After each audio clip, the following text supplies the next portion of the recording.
Bismillahirrahmanirrahim. Assalatu assalam ala asyrafil salin wa ala alihi wa ashabi ajma'in. Namabad. Assalamualaikum warahmatullahi wabarakatuh. Mga kapatid sa Islam, nandito naman po tayo para magbigay ng Islamikong pagpapayo. Umabot na po tayo sa verse 40 sa Surah Al-Ghafir. A'udhu billahi minasyaitanir rajim. Man amila sayyatan fala yujza illa mithlaha wa man amila salihan min dhakarin aw untha wa huwa mu'min fa ulaika yadkhuluna al-jannata wa yurzaquna fiha bighairi hisab. Sa sinabi ng Allah Subhanahu wa Ta'ala sa banal na Quran, sabi niya, ang sino mang gumawa ng masasama ay hindi gagantihan kundi katulad nito. Ito isa sa mga tinatawag nating katarungan, hustisya ng Allah Subhanahu wa Ta'ala. Hindi po siya magpaparusa kung hindi mo wala kang ginawang kasamaan. Dapat meron kang ginawang kasamaan para meron siyang ipaghahatol sa iyo. Kaya mali talaga ang paniniwala ng mga hindi Muslim na sasabihin nila ang mga kasalanan ay namamana. Hindi talaga totoo. Hindi yan totoo. Kasi nga, kung anong nagawa mo, yun lang po ang parurusahan ng Allah Subhanahu wa Ta'ala. Kaya dito sa sinabi ng Allah, napakalinaw to. Na sino mang gagawa ng masasama, hindi siya gagantihan, kundi kung anong kanyang mga ginawa na masasama. Kaya kadugtong dito sinabi ng Allah, at ang sino mang gumawa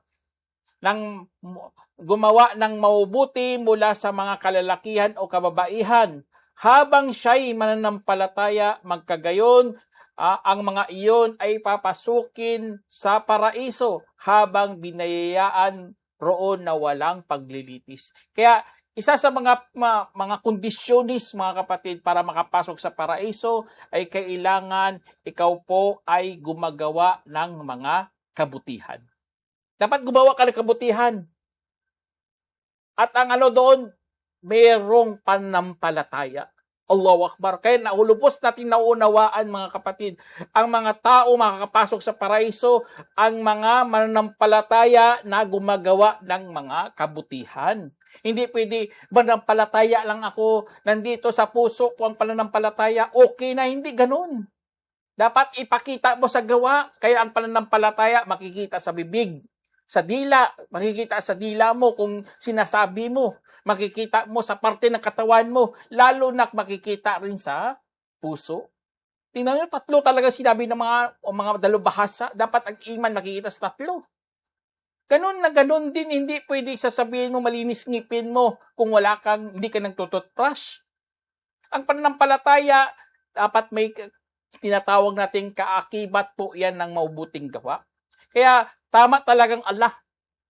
Hindi niya binigyan ng partisyon, babae man o lalaki. Dapat silang lahat, kaya pantay-pantay sa Islam. Sa piling ni Allah Subhanahu wa Ta'ala ang kababaihan at ang mga kalalakihan sa paggawa ng kabutihan.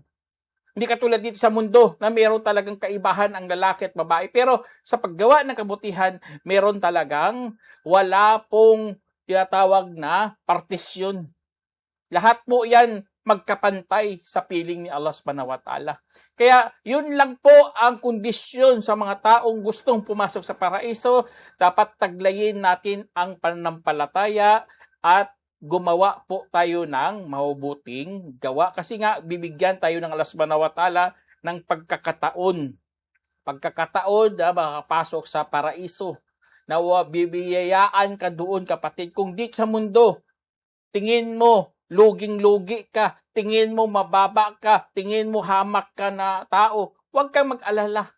Kasi nga, kapag ikaw gumagawa ng mabubuti at tinataglay mong pananampalataya, mayroong pagkakataon kung saan ang biyaya ng Allah ay walang paglilitis. Hindi ka tulad dito sa mundo. na kapag gumamit ka ng kuryente, merong kontador, merong paglilitis, kung anong ginamit mo, yun ang babayaran mo. Doon sa paraiso, biyaya na walang paglilitis. Hindi ka bibilangan doon. Lahat po yun ang biyaya ng Allah subhanahu wa ta'ala. Allahu Akbar. Kaya dito sa mundo, kung gusto mo bumili ng damit, kailangan mo pa magtrabaho, kailangan mo kumita, kailangan magdiskarte ka, yun. Merong tinatawag na merong hangganan. Hindi pwede makamit mo lahat ng mga biyaya dito. Pero doon sa paraiso, kapatid, ibibigay po yan ng Allah subhanahu wa ta'ala sa paraiso. Basta ikaw manampalataya at gumagawa ng kabutihan. Allahu Akbar. Kaya sinabi dito ng Allah subhanahu wa ta'ala, wa ya qaumi ma'ali ad'ukum ilan najati wa tad'unani ilan nar. Sinabi dito, o aking mga kababayan, papaano ko kayo aanyayahan sa kaligtasan habang inaanyayahan naman ninyo ako patungo sa impyerno. Kaya dito sa sinabi ng Allah subhanahu wa ta'ala, dito napakalinaw po mga kapatid, kung ikaw ay nasa da'wah, wag mong isipin lahat, tinatawag na papayag sila sa iyong mga pinagsasabi. O kaya sumang-ayon sila kung anong iyong mga sinasabi. Hindi. Sila dito sa kwento dito, si Prophet Muhammad sallam, inaanyayahan niyang kanyang mga katribo, kanyang kababayan. Pero sila, inaanyayahan naman papuntang impyerno, di ba? Magkakabaliktaran yan. Pero patuloy pa rin sa da'wa si Prophet Muhammad sallam. Tinatanong niya nga mga kababayan niya eh. Ibig sabihin, hindi lahat ng mga tao sa da'wa ay makikinggan ka po, kapatid, o kaya sasang-ayon sa iyong mga pinagsasabi. Tayo, ang ating obligasyon ay ipaabot ang katotohanan. Ganun lang. Kamag-anak mo man, anak mo man, magulang mo man, kahit masakit sa loob mo na ayaw nila mag-Muslim, tanggapin mo yan. Basta ikaw natapos mo na iyong tungkulin na naipaabot mo na ang mensahe ng Islam. Kahit anong sasabihin sa iyo, anak, halika, sambahin mo ulit si Kristo, anak, halika, magfesta tayo, inom tayo, ano pa dyan mga pag-anyaya nila papuntang impyerno. Wag na wag kang tumigil, kapatid. Ipatuloy mo pa rin kasi nga yun ang ating tungkulin. Yun po ang utos ng Allah subhanahu wa ta'ala. Kaya, kadugtong dito sinabi ng Allah, وَتَدْعُونَنِي لِأَكْفُرَ بِاللَّهِ وَأُشْرِكَ بِهِ مَا لَيْسَ لِي بِهِ عِلْمٍ وَأَنَا أَدْعُوكُمْ إِلَى الْعَزِيزِ الْغَفَّارِ. Sinabi ng Allah subhanahu wa ta'ala, inanyayahan ninyo ako para itatakwil ang Allah at magtatambal sa Kanya na wala naman akong nalalaman rito, habang ako ay nag-anyaya sa inyo patungo sa makapangyarihang mapagpatawad. Tignan nyo, subhanallah, ganun pala sa da'wa. Kahit anong pasakit, kahit anong pagsubok, kahit anong pagtatakwil nila, huwag kang mawalan ng pag-asa. Dapat bukang bibig mo pa rin ang pag-anyaya sa kanila sa pagsamba kay Allah subhanahu wa ta'ala. Kaya dito, inaanyayahan ko kayo patungo sa makapangyarihang Allah na mapagpatawad. Ganun. I-convince mo sila. Ibalik mo lang sila sa pagsamba sa nag-iisang Diyos. Ganun ang da'wa eh. Well, hindi naman natin lahat mapipilit. Basta ikaw, tapos na. Nagsimula ka na sa pag-anyaya sa tao sa pagsamba sa nag-iisang Diyos. Tingnan nyo, kaya sila nag-anyaya din sa iyo. Pero pagtatakwil, itatakwil mong Diyos, painumin ka ng alak, pakainin ka ng baboy, pagtatakwil yan eh. Mayroon ng utos ang Diyos, mayroon ng mga pinahintulot, mayroon ng ipinagbawal, tapos ikaw, numero 1 na susuway sa Diyos. Tapos, yun pa ang ianyaya mo sa akin. Subhanallah. Nakakalungkot eh, pero ganun talaga eh. Tapos, ito pang masama sa lahat, magtatambal pa sa Diyos. Itong nakakasakit. Kasi, iba po ang shirk at ang kufur. Ang shirk, yun ang sa Diyos yun eh. Pero ang takwil, ang kufur, doon yun sa mga inutos ng Allah. Kaya, kung tatanungin natin kung sino pinakamalaking dyan, oo, tama, malaki ang shirk. Pero sa parusa, magkatulad lang ang shirk at ang kufur. Kasi nga, kapag ikaw nakagawa ng Shirkul Akbar at ng Kufur Akbar, lahat po yan hindi makakalabas sa impyernong apoy. Parurusahan ka habang buhay sa impyernong apoy. Kaya nakakatakot mga kapatid, ang takwil at ang tambal sa Diyos. Kaya dito sila, inaanyayahan nila sila. Tayo, inaanyayahan nila tayo dito sa Kufur at ang Shirk. Tapos, ang problema pa sa lahat, wala namang kaalaman roon. Wala namang itinura naman nagturo. Hindi naman galing sa propeta, hindi naman galing sa mga aklat, mga banal na kasulatan. Wala doon na hindi nakasulat, pero yun ang lakas loob nila. Kaya sa pagdadawa mga kapatid, mag-ingat kayo kasi nga, kung di nila makakayanan, aanyayahan ka talaga. Tingnan nyo sa atin, painumin ka ng alak kapag uminom ka, Christian ka pa rin. Ganun ang mag-iisip nila. Kung kumain ka ng baboy, hindi ka pa rin Muslim. Ganun. Ibig sabihin, grabe ang kanilang akay para sa pagtatakwil sa Diyos. Kaya bilang Muslim, dapat manindigan ka, mayroong matibay na pundasyon. Tapos ikaw po ay mag-anyaya sa kanila. Allahu Akbar. Kaya ganun ang ating lakas ng loob para sa pag-anyaya. Kasi nga dito sa sinabi ng Allah, sabi niya, La jarama annama tad'unani ilayhi laysa lahu da'watun fid dunya wala fil akhirah wa anna maraddana ila Allahi wa annal musrifina hum ashabun nar. Sinabi ng Allah Subhanahu wa Ta'ala, walang pasubali na tanging inaanyaya ninyo sa akin roon ay wala namang paanyaya para roon sa mundo at ni wala rin sa kabilang buhay. Tingnan, wala naman palang paanyaya dito sa mundo. Sila lang yan nagpaanyaya, pero ang mga propeta, wala man nag-anyaya niyan. Hali kayo, mag-inuman tayo at magsamba tayo sa mga Diyos-Diyosan. Wala namang ganun paanyaya ang mga propeta. Lalo na ang mga tagasunod ng propeta. Katulad ni Jesus, wala naman siya nagtinuro na magsamba tayo sa Trinity. Pati mga disipulo ni Kristo, hindi man nag-utos magsamba tayo sa tatlong persona, isang Diyos lang yan, isang pagka-Diyos nila, subhanallah. Walang itinuro, walang paanyaya, hindi nag-anyaya. Kaya sa atin mga Muslim, kapag ikaw nasa larangan ng dakwah, isipin mo na lang, lahat po tayo ay manunumbalik kay Allah Subhanahu wa Ta'ala. Kaya sabi dito, at sa katotohanan ang ating pagbabalik ay tungo sa Allah. At ang mga mapagmalabis ay talagang makakasama sa apoy. Subhanallah. Kasi nagbalabis sila eh. Ang bato gagawin mong Diyos. Ang kahoy iukitan mo para gawing Diyos. Subhanallah. Mapagbalabis ka, musrif tawag sa'yo. Bakit? Mga biyaya ng Allah, tapos gagawin mong katambal, kapantay ng Diyos. Si Jesus nga, ginawa nila kapantay ng Diyos, kahit hindi naman kapantay. Auzubillah. Kaya, alhamdulillah, mga Muslim po tayo. Kaya dapat ipagmalaki mo ang pagka-Muslim mo kasi nga mayroon po itong paanyaya.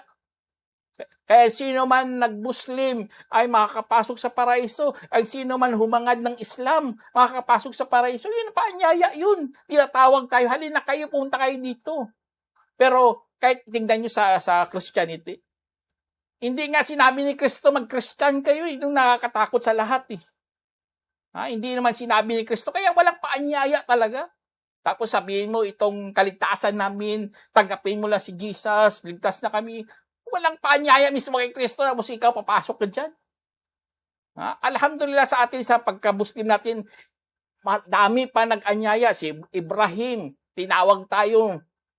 Ang mga nauna din, na magsuko tayo pag Muslim. Yung mga paanyaya yan dito pa lang sa mundo. Paano nasa kabilang buhay? Tatawagin ka doon. Paanyayahan ka, papasukin ka. Alika na, pumasok ka sa paraiso. Allahu Akbar. Kaya pasalamat tayo. Kaya tama talaga dito. La jarama, walang pasubali. Walang pasubali. Diretso.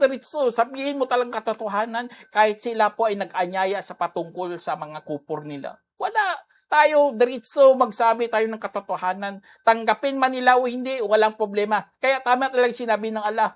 La ikraha fid din, kad tabayyana rushdu minal ghayy. Sinabi ng Allah, walang sapilitan sa relihiyon. Huwag kang magtuldok kagad kapatid diyan. Sabihin mo walang pilitan sa religion, wag. Dapat dungtungan mong sinabi diyan. Katotohanan, nagiging malinaw ang katotohanan kaysa kaligawan. Ito ang ano doon. Kasi yun ang sinabi ng Allah, walang pilitan sa religion kasi naging malinaw ng lahat ang tama at ang mali. Kaya sa atin sa pag-anyaya natin, Allahu Akbar, pasalamat talaga tayo na tayo'y mga Muslim at saka inaanyayahan natin ang mga hindi natin kaanib. Tapos sinabi ng Allah subhanahu wa ta'ala, sabi niya, satadkuruna ma aqulu lakum wa ufawwidu amri ila Allah. Inna Allaha basirun bil ibad. Sa sinabi ng Allah subhanahu wa ta'ala, sabi niya, saka maalala rin ninyo kung ano ang aking sinasabi sa inyo at aking ipinagkatiwala na lang ang aking kalagayan kay Allah. Katotohanan, si Allah ang tagapagmasid sa mga alipi. Kaya dito, sinabi dito, siyempre, Prophet Muhammad Salam, ang dito, kwento ng Allah subhanahu wa ta'ala. Sabi niya, kaya sa mga nagdadawa din, wala problema. Sa mga nagdadawa din, balang araw, maalala ng mga ginawahan mo ang iyong mga pinagsasabi. Nasabihin nila, ay, totoo pala yan si Muslim na yun. Ay, totoo pala sinabi ni Muhammad. Subhanallah, maalala nila ang mga pinagsasabi natin na katotohanan na ayaw na ilang tanggapin. Kaya ang gagawin mo para hindi sumakit ang loob mo, kapatid, para hindi ka magdalamhati, maghinagpis sa iyong panyaya na hindi nila tinanggap, ipagkatiwala mo na lang kay Allah. Lahat, upawido amri ilallah. Ipagkatiwala mo na lang kay Allah. Si Allah na lang bahala sa kanila. Importante, tapos ng responsibilidad. Para maging kumalma ka, kapatid. Kasi sa iba kasi die hard talaga sa dawa. Parang talaga nasasaktan talaga sila bakit hindi tumanggap, hindi tinanggap ang Islam. Huwag kang ganun, kapatid. Huwag mong gawin yan. Kasi sa dawa, ganun talagang dawa.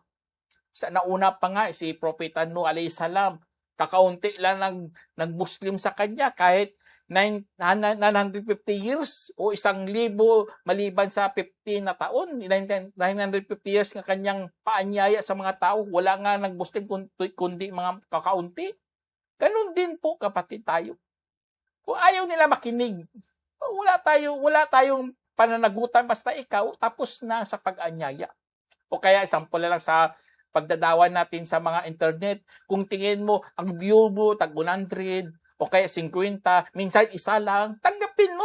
Importante, balang araw na paabot mo ang mensahe ng Allah. Hindi naman na tayo nagpapaligsahan sa mga tumitingin sa atin, sa view o ano pa dyan. Hindi natin iniisip yan. Importante na paabot natin ang mensahe ng Islam. Tanggapin man o hindi, alhamdulillah. Ipagkatiwala na lang natin ang ating kalagayan sa Allah subhanahu wa ta'ala. Allahu Akbar, diba? Pananampalataya yan, kapatid. Walang halong pagkukunwari, walang halong pakitang tao yan. Kasi nga, ikhlas ka sa iyong mga pinanggagawa. Kasi nga, ang Allah ang tagamasid sa atin. Isipin mo na lang na ikakalugod ng Allah ang iyong mga ginagawa. Allahu Akbar. Ganun po. Kasi nga, kapag ginawa mo yan, Allahu Akbar, baka balang araw, pagdating mo doon sa araw ng paghukom, magugulat ka na lang sa iyong mga pinanggagawa ng ginawa mo sa dakwa mo ay kalugod-lugod kay Allah subhanahu wa ta'ala. Hindi pakitang tao, hindi naghahanap ka ng view, naghahanap ka ng mag-share, hindi. Naghahanap ka na nga ikakalugod ng Allah subhanahu wa ta'ala.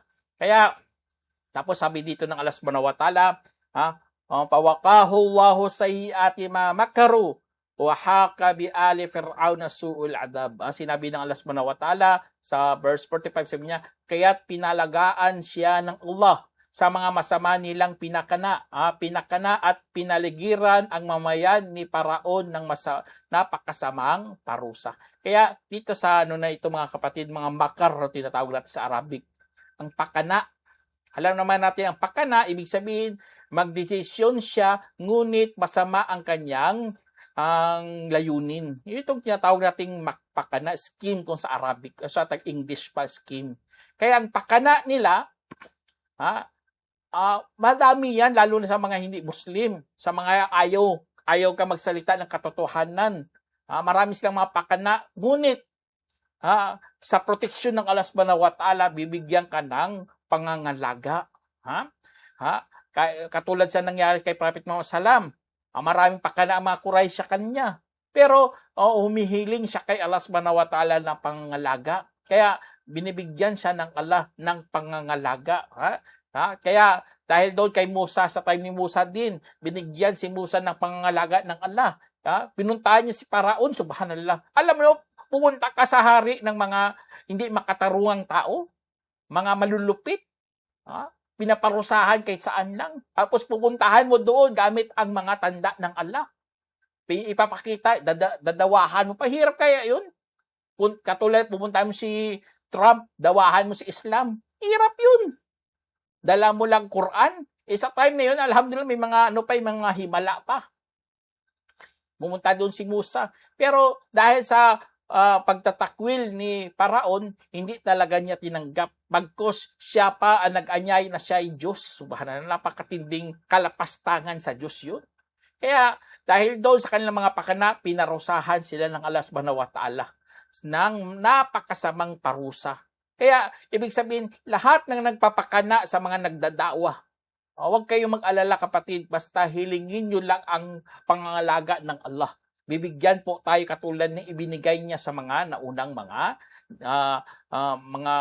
mga nagpakabuti sa Islam. Tapos sabi ng Allah subhanahu wa ta'ala, "An-naru yu'raduna 'alayha guduwan wa ashiya wa yawma yaqumus sa'atu adkhilu ala fir'auna ashaddal 'adzab." Sinabi ng Allah subhanahu wa ta'ala, apoy na kung saan ipapakita sa kanila umaga man at hapon, at sa araw na kung saan itatayo ang oras, ipasok ninyo ang mga mamamayan ni Paraon sa pinakamasahol na parusa. Tingnan nyo dito kung unawain mo kapatid.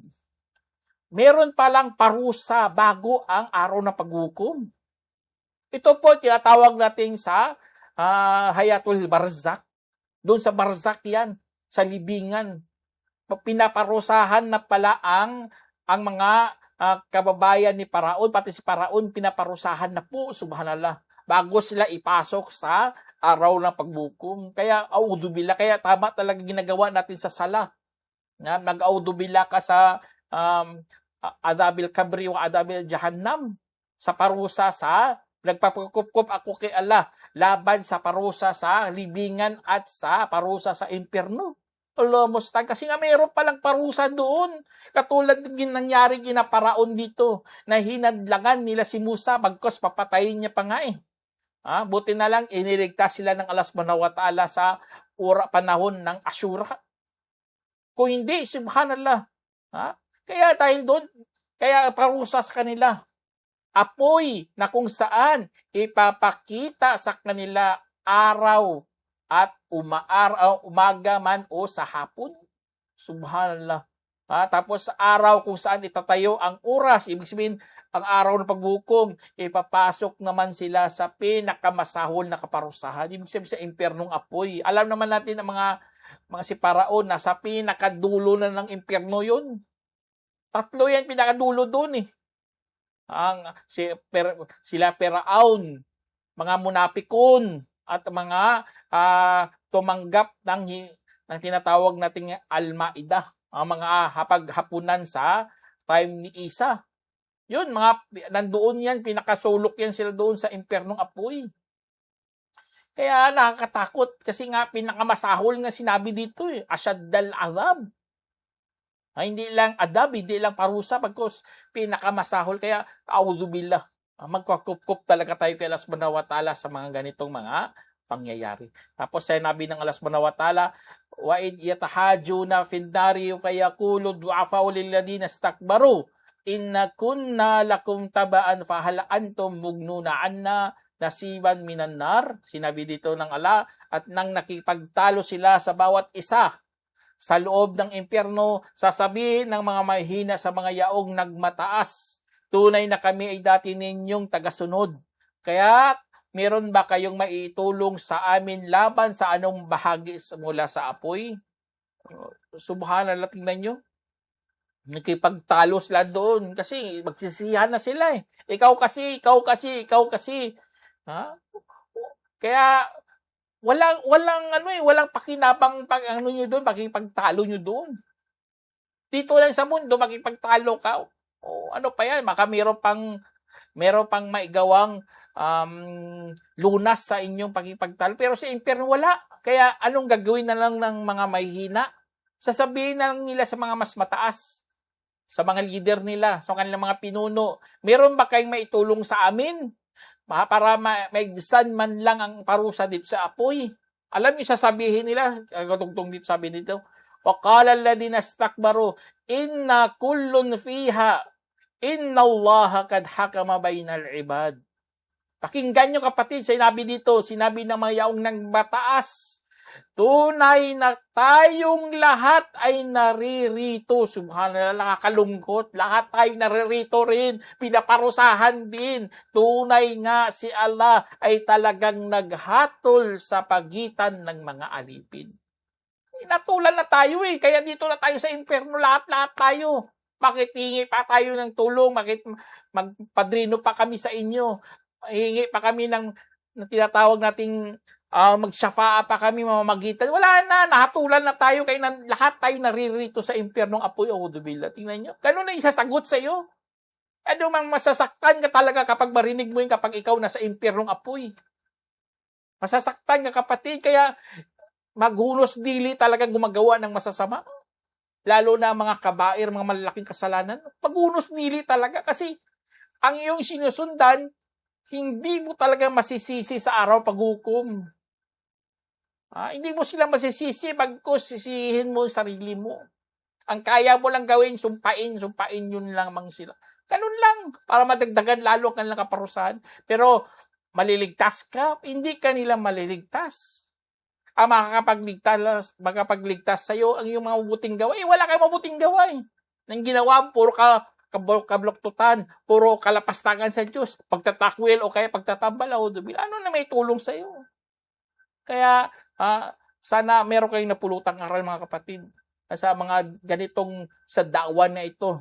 Ang sa dawa, meron talagang kalaban. Tapos sa kalaban na ito, bibigyan talaga ng pangangalaga ng Allah. Kasi nga, kung hindi man lang sila maparusahan dito sa mundo, huwag kang mag-alala, parurusahan yan sila sa kabilang buhay. Kaya hanggang ngiti na lang yan sila.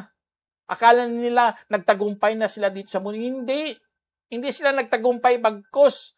Nakakatakot pa pagdating nila sa araw ng paghukom. Na ang parusa doon ay napakasahol sa lahat. Hindi natin lubos akalain ganun na ganun ang ipaparusa ng Allah subhanahu wa ta'ala sa kanila. Kaya hanggang dito na lang mga kapatid. Sana meron kayong napulutang aral. Assalamualaikum warahmatullahi wabarakatuh. جمعية الدعوة نور، الدعوة للجميع.